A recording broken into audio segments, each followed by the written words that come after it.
Olá, boa noite, seja bem-vindo ao ND, que hoje vai falar sobre um assunto sério que merece a nossa atenção: suicídio entre os jovens.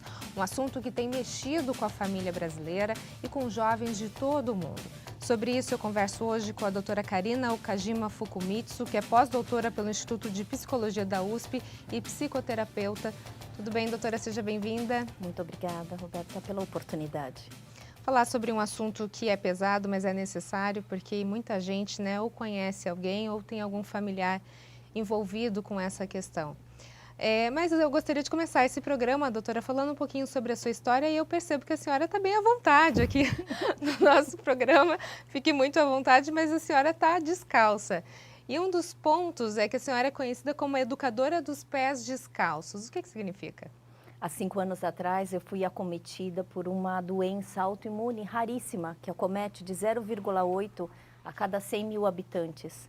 E um dos sintomas principais é a exaustão, e eu perdi absolutamente todos os meus movimentos.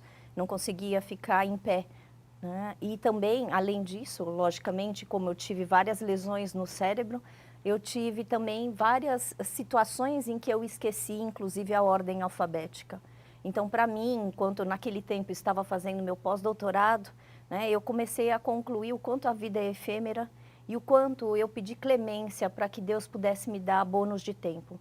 E fiz uma promessa: se Ele me devolvesse a condição dos meus movimentos e Ele pudesse me ajudar a resgatar absolutamente, inclusive a ordem alfabética que eu esqueci naquele momento, eu o faria descalça, para reverenciar a possibilidade, primeiro, de eu estar viva, e segundo, por eu ter dedicado tanto, né, a minha vida acadêmica inteira, minha vocação como professora, psicóloga e suicidologista, sempre foi essa, né, de trazer esperança e levar esperança. Então a barganha com o Papai do Céu foi essa: eu faria descalça. Então todas as vezes que eu entro numa palestra, todas as vezes que eu entro numa sala de aula e no meu consultório, e agora estou descalça, é para reverenciar primeiro o fato de eu estar viva, com os meus próprios movimentos, resgatando todo o conhecimento investido, né? E além disso, eu fiz também uma promessa que todas as vezes que eu falasse sobre suicídio, eu falaria sobre a ideia de esperança, do quanto que a gente precisa acreditar, que a gente precisa ter esperança no fato de estar viva. Então, um dos mantras que eu mais tive e recorria era a ideia de que se eu estava viva, tinha jeito. Então, criei um mantra: se tem vida, tem jeito. Esse é o símbolo do pássaro da esperança, feito por origami. E todas as vezes que eu vou, né, falar sobre suicídio, comportamento autodestrutivo, eu levo uma lembrança para cada pessoa que me ouve, exatamente para reverenciar a forma de eu estar viva e também ajudar as pessoas a criarem e resgatarem a própria luz.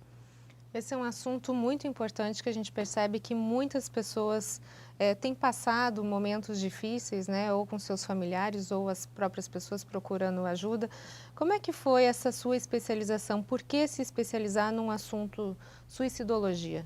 Com certeza, se eu pudesse escolher o tema do meu trabalho, eu não escolheria, né, a parte da suicidologia, estudo do suicídio e principalmente dedicado para a prevenção, que significa a gente minimizar, né, o número de suicídios e mortes, né, autoinfligidas.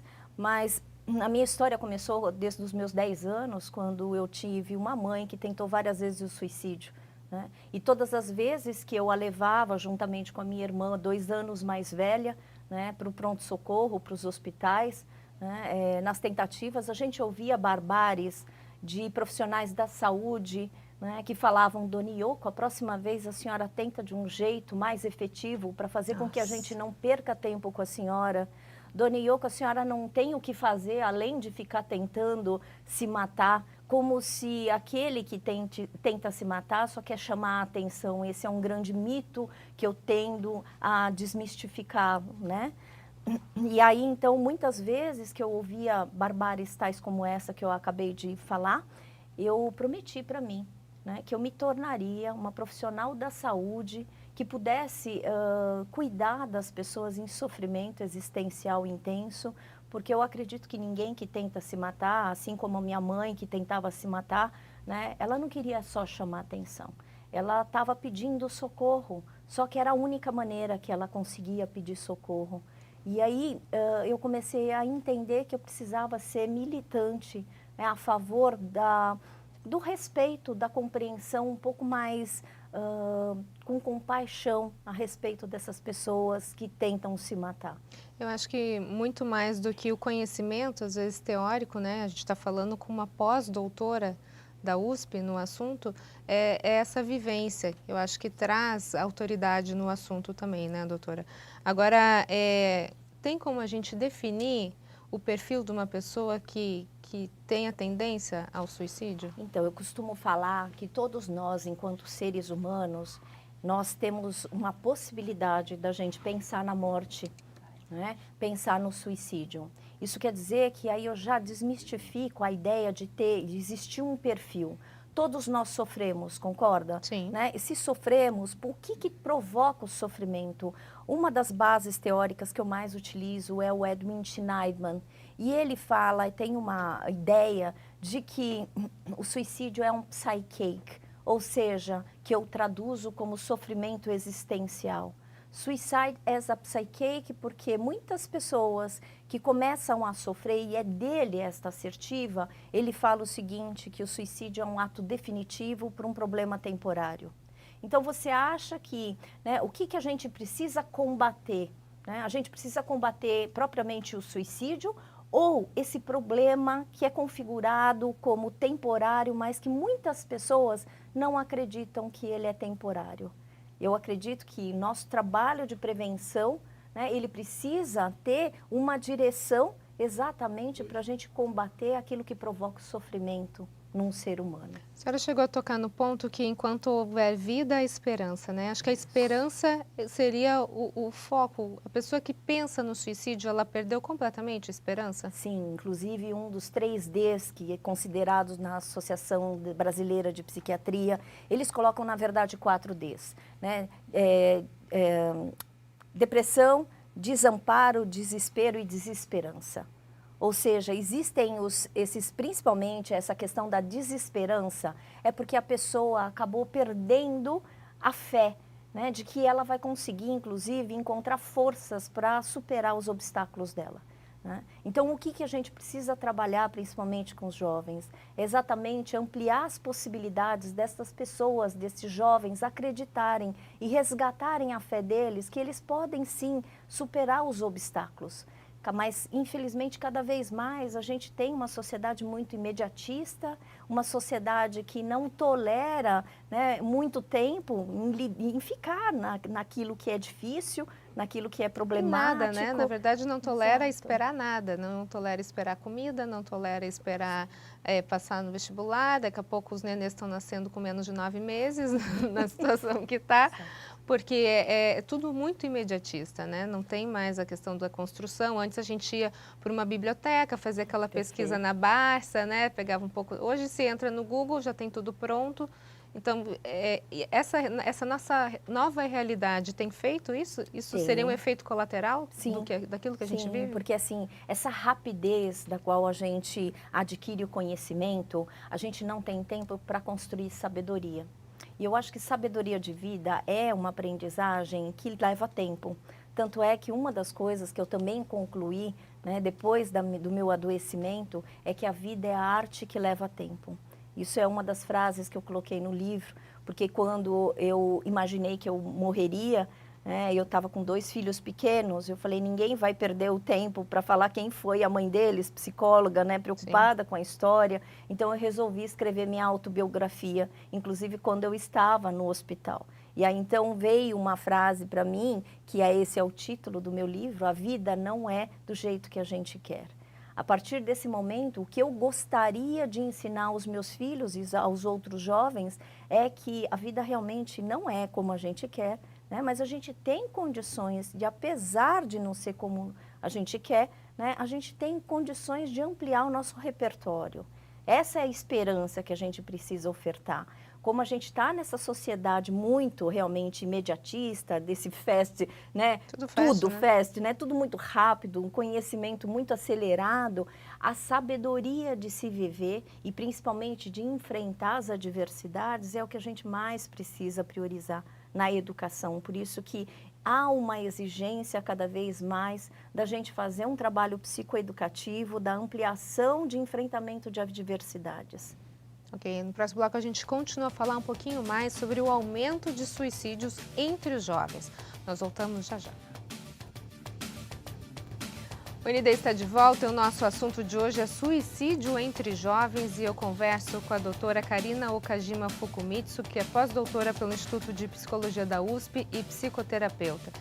Doutora, a gente está falando sobre o suicídio de uma forma geral e o perfil que a pessoa tem, aquela que pode ser que cometa suicídio. Quando a pessoa avisa, quer dizer que ela pode cometer ou quem avisa não vai fazer nada? Não, isso também é um mito que a gente precisa realmente ressignificar. Quem avisa pode tentar o suicídio, quem não avisa também pode tentar o suicídio. Ou seja, toda pessoa que estiver em sofrimento. Existem apontamentos da Organização Mundial da Saúde de 3, pelo menos, características do comportamento suicida. A ambivalência. A pessoa, ela não quer se matar, mas ela quer matar uma parte dela. Isso é muito importante a gente pensar. Porque uma pessoa que tem um sofrimento, imagina que o problema dela não vai ser solucionado, então ela quer matar provavelmente aquilo que está provocando o sofrimento. Isso também justifica por isso que muitas vezes alguém que tenta o suicídio vai ao pronto-socorro, como acontecia com a minha mãe, né, quando eu era pequena, e aí então ela falava, me salva. E aí os profissionais da saúde que não sabem dessa característica começam a falar, ué, mas que coisa, ela tentou o suicídio. Uma hora quer, uma hora não quer, né? Mas isso justifica... A pessoa não tem essa consciência na hora. É a característica da ambivalência. Na verdade, a pessoa não quer se matar por inteiro, mas ela quer matar aquilo que está provocando o sofrimento. Uma outra característica é a impulsividade. Não necessariamente quem tenta se matar é impulsivo, mas o ato suicida é um ato impulsivo. Por quê? Na sensação de desespero, desamparo e desesperança, a pessoa, ela atua exatamente, e é isso que a gente chama em psicologia de acting out. Ela vai atuar em nome desse desespero, desamparo e desesperança. Tá aí, então, a gente consegue entender a impulsividade. E uma outra característica que tem a ver com esse pensamento muito inflexível que a gente estava falando, dessa ideia muito imediatista de solucionar os problemas, é o pensamento enrijecido. A pessoa começa a polarizar, a colocar uma dicotomia no seu pensamento que é sempre ou nada, né? Ou sempre ou nunca, tudo ou nada, vida ou morte. Se eu não conquistar, se eu não conseguir tal coisa, então eu prefiro morrer. O que a gente tem a sensação, não que antigamente não se passasse por isso, mas a gente vê que tem aumentado cada vez mais o número de casos de suicídio, principalmente entre os jovens. E aí a gente pensa, talvez, numa sociedade que encare a vida de uma forma muito banal. Né? A gente estava falando no bloco anterior sobre os fast, né? Tudo rápido, ninguém espera nada. Ainda entreguei a minha idade aqui falando da Barça. Mas o que essa juventude de hoje não tem que a anterior tinha? O que aconteceu na sociedade nesse meio tempo que fez esse resultado que a gente está tendo hoje? Eu acho que a gente está tendo uma mudança paradigmática, né? Inclusive para a gente conseguir lidar com os nossos erros e as nossas falhas. Eu vou entregar então a minha idade, né? Você falando da Barça, mas eu tenho 48 anos, eu sou ainda do tempo em que a gente usava máquina, né, de datilografia, e que também eu usava todas as vezes que eu errava, e eu morria de raiva quando eu errava, principalmente quando eu escrevia a caneta, porque eu utilizava uma borracha que era vermelha e azul, e que pra gente apagar a caneta, tinha que colocar um pouco de saliva, né, e aí apagava, e às vezes eu furava, né, a folha de papel. Hoje em dia, eu vejo os meus filhos, as nossas crianças, os jovens, eles erram, eles colocam um DEL. Facilmente, todo aquele erro que a gente tinha que, inclusive, porque eu acho que também era um processo da gente elaborar o luto de ter errado, de ter furado Você entende? Eu acho que assim, hoje em dia, esse processo ele não está acontecendo mais. Ou fazer tudo de novo, ou a pessoa perceber que em um momento você errou e consertou depois, Exato. né? Hoje não se permite mais errar. Exato, e é tudo muito rápido. Então, a ideia da construção, né, da compreensão de que errar não significa fracassar, né, ela não tem acontecido. Então, por isso que eu falo que muitas vezes o que a gente tem que ajudar os nossos jovens é entender esse jeito mais de graduação da gente compreender os nossos erros, porque nem tudo que é erro significa fracasso. E hoje em dia, infelizmente, quando algum adolescente não passa no vestibular, quando ele não consegue atingir as expectativas e os objetivos, vira fracasso. E aí, então, esse é o sofrimento que está instalado e que é uma construção, inclusive, social. A gente não tem como voltar Sim. e falar, não, volta a apagar com a borracha. Não é isso que eu estou falando. O que eu estou falando é que a gente também tem que se atualizar nessa compreensão de como que os nossos jovens também têm adquirido. A gente teve um avanço tecnológico, né, Isso. astronômico, e a gente não teve um avanço emocional enquanto Perfeito. Sociedade. Eu acredito que seja esse o ponto que a gente está vivendo hoje, né? Perfeito. A gente teve em julho uma notícia que saiu de 23 jovens indianos que se mataram porque não passaram num teste que é uma espécie de vestibular. E depois foram ver ainda, foi erro. Não foi nem que eles realmente não passaram, teve muito erro na correção. E isso causou a morte de 23 jovens, foi uma coisa que eu acho que a gente pode falar massiva. Né? Então, a gente pode dizer que isso é um dado, é um fator mundial, não é algo do Brasil, né, doutora? Por quê? Porque a gente tem vivido um novo ritmo enquanto sociedade e as nossas emoções não se amadureceram, é isso? Ontem eu estava num congresso de luto, né? E eu assisti uma palestra lindíssima de uma pessoa que eu admiro demais, que o nome dela é Maria Júlia Paz, e ela estava falando a respeito da comunicação no final de vida, mas, enfim, ela traz no final da palestra uma das coisas que eu achei mais bonitas e que estão ecoando ainda hoje. O que ela falou é assim, que ela não teve uma criação que ela aprendeu a conviver. Ela teve uma criação que ela aprendeu a competir. E que aí, ao longo do tempo, quando ela foi amadurecendo, ela precisou desconstruir toda essa ideia que, em vez de competir, ela precisava aprender a conviver. Isso foi uma das coisas mais lindas que eu falei também, né? Eu não fui criada, e provavelmente você e toda a sociedade, né, não é criado para conviver. Sim. A gente é criado para estar sempre o primeiro, sempre o bem-sucedido, sempre o produtivo. Competir e sobreviver, né? Exatamente. O mundo capitalista. Exato. E aí, assim, eu acho bonito quando a gente para pensar que tipo de educação que a gente quer dar para a sociedade, para as pessoas. Porque, assim, vale mais quem tem, quem produz, quem é. Né? Os títulos que eu tenho hoje como pós-doutora não é nem para me gabar, não é isso. Né? Não é para exercitar uma competição.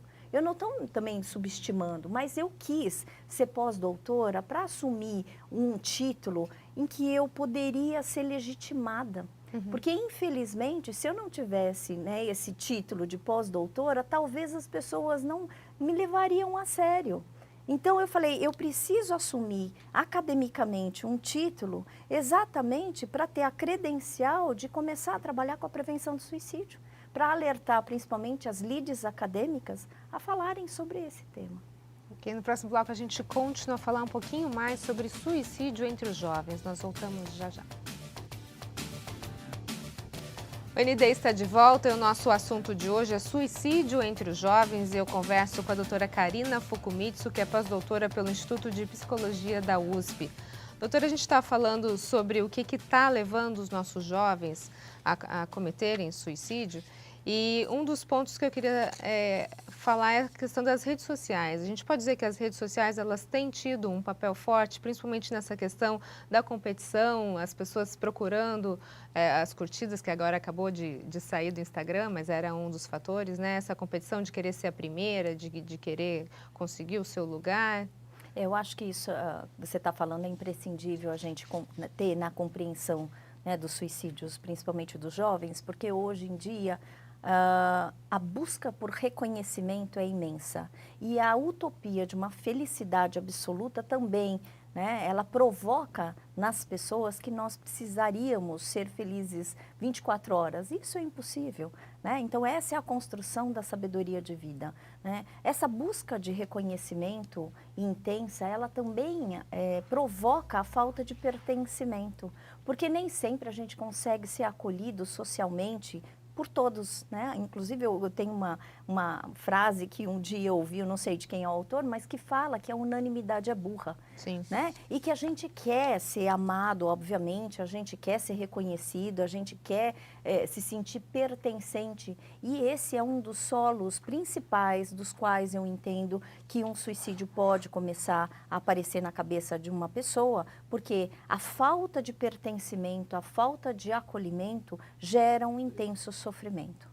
A isso eu também posso incluir que nem sempre, por exemplo, um suicídio é causado por uma única motivação, um único fator. Isso quer dizer que muitas vezes a gente atrela o suicídio a causas da depressão, né? Mas então eu quero endossar que nem sempre um suicídio ele é causado por depressão necessariamente. Existem outros tipos de transtornos mentais que merecem a nossa atenção e também a gente também tem que considerar que existem outras motivações, ou seja, fatores predisponentes e fatores precipitantes. Esse é um assunto, doutora, que vai longe, né? Mas quem quiser mais informações, parece que tem um evento agora, final de setembro, Sim, é isso? teremos 2 eventos, né? O primeiro que eu lançarei 4 livros, né?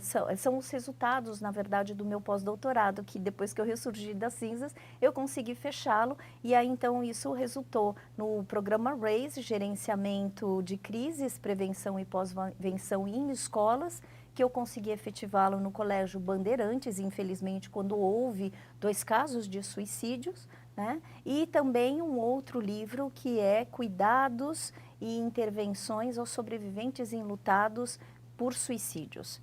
Um outro também é a tradução do meu livro, Suicídio e Luto, então Suicide and Bereavement, e um outro que eu estou escrevendo com o Padre Lício, que se chama Adolescer sem Adoecer. Todos envolvendo essa temática de suicídio na adolescência, suicídio, entre os jovens. Isso, e que esse evento acontecerá na Unibis Cultural nos dias 10 e 19 de setembro. Ok, tem um outro link evento, também? Isso. Um outro evento eu estou organizando juntamente com a comissão organizadora da USCS, Almir Vicentini, Carla, Mônica, Fátima Martuccelli, Duda Capaz. E Luciana Cohen, nós estamos organizando um evento para despertar a atenção das políticas públicas. Esse evento acontecerá no dia 30 de setembro, no Teatro Sérgio Cardoso, todos estão convidadíssimos e esse evento tem o nome de Processos Autodestrutivos e Bem-Estar na Infância e na Adolescência. Ok, doutora, muito obrigada pelas suas informações. Tem muito assunto relacionado a suicídio entre os jovens, então quem quiser pode procurar esses 2 links. Sucesso, porque enquanto houver vida, há esperança, né, doutora? Isso. Enquanto tem vida, tem jeito. É isso aí, o ND fica por aqui. Uma ótima noite para você, a gente se vê. Até mais.